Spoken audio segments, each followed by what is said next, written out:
ভারতীয় football federation Xavi হার্নান্ডেজকে reject করে দিয়েছে।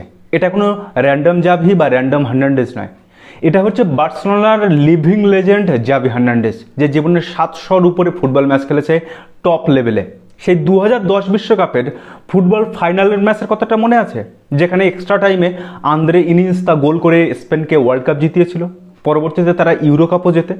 সেই আন্দ্রে ইনিয়েস্তার মিডফিল্ড পার্টনার, স্পেন এবং বার্সেলোনার midfield maestro Xavi Hernandez, former Barcelona coach এই জাভি হার্নান্ডেজ, যে ভারতীয় ফুটবলে কোচিং করানোর জন্য অ্যাপ্লাই করেছিলেন, তার অ্যাপ্লাইটাকে সম্পূর্ণ ইগনোর করে রিজেক্ট করে দিল ভারতীয় ফুটবল ফেডারেশন। গতকাল রাত 1:15টার সময় যখন আমি এই নিউজটা প্রথম দেখি, তখন আমার মনে হচ্ছে যে সত্যিই কি বার্সেলোনার সেই লিভিং লেজেন্ড জাভি হার্নান্ডেজ ভারতীয় কোচের জন্য অ্যাপ্লাই করেছে। তারপর যখন টাইমস অফ ইন্ডিয়ার এই রিপোর্টটা দেখি, তখন আমিও সত্যি অবাক হয়ে যাই। এবং এই রিপোর্টে বলা হচ্ছে যে এআইএফএফ এর টেকনিক্যাল কমিটিও নিজেদের চোখকে বিশ্বাস করতে পারছিল না যে বার্সেলোনার লিভিং লেজেন্ড জাভি হার্নান্ডেজ ভারতীয় কোচের জন্য অ্যাপ্লাই করেছে। কিন্তু তাকে বাতিল করে দেওয়া হলো কেন? না, তাকে বাতিল করে দেওয়া হলো এই কারণে, যদিও সে ভারতীয় কোচের হওয়ার জন্য যদি সে আসে, তবে সে প্রচুর একটা পরিমাণ টাকার ডিমান্ড করবে। আরে ভাই, এইভাবে তোমরা ভারতীয় ফুটবলের উন্নতি করবে?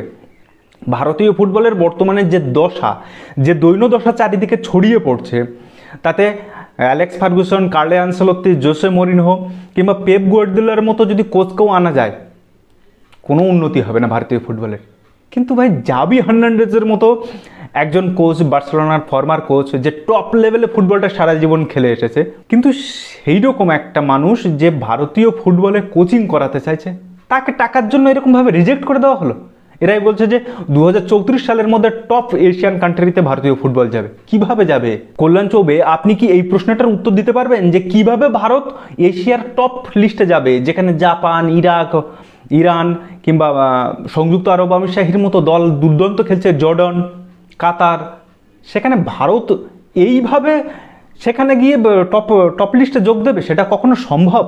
আরে, বার্সেলোনার হয়ে খেলা, স্পেনের হয়ে টপ লিগে খেলা, লা লিগা খেলা একজন ব্যক্তি আপনার টিমের কোচ হওয়ার জন্য অ্যাপ্লাই করেছে।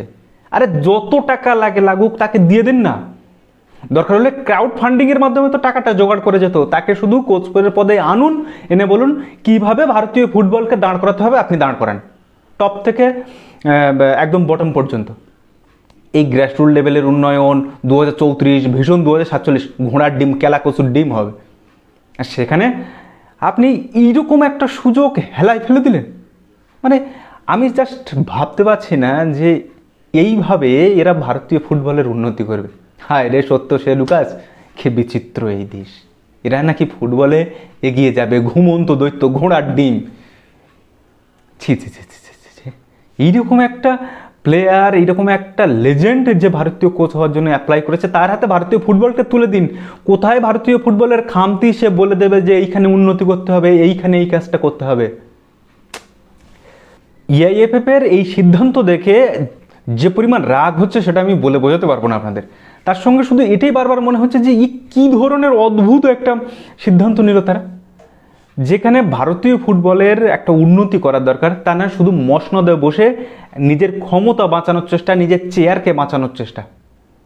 আরে, এফএসডিএল এর কাছে হাত পাচ্ছে যে বছরে 50 কোটি দিতেই হবে।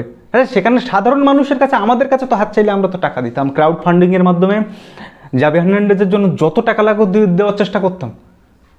ক্রাউড ফান্ডিং করে কি টাকা উঠতো না? এরা ভারতীয় ফুটবলের উন্নতি চায়। কি একটা অটোনমাস বডি, সে এফএসডিএল এর হাতের পুতুল হয়ে বসে আছে, আর সে করবে ভারতীয় ফুটবলের উন্নতি? ছি।